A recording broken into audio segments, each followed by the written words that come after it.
How to use Hailuo AI in minutes. Hi everyone, it's Sophia to assist you today without any delay. Let's jump right in.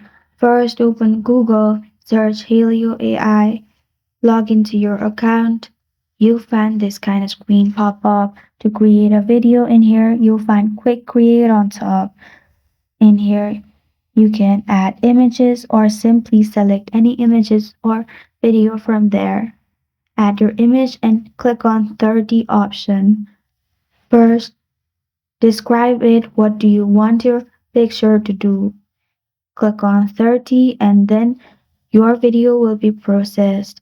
To see if your video has been processed, go to create on left side. In here you will find all your videos processed, and this is how to use Hailuo AI in minutes. Thank you for joining me today. If this video helps you out, please leave a like and subscribe for more. Got a question or want to suggest a topic? Comment below. I am Sophia signing off until next time.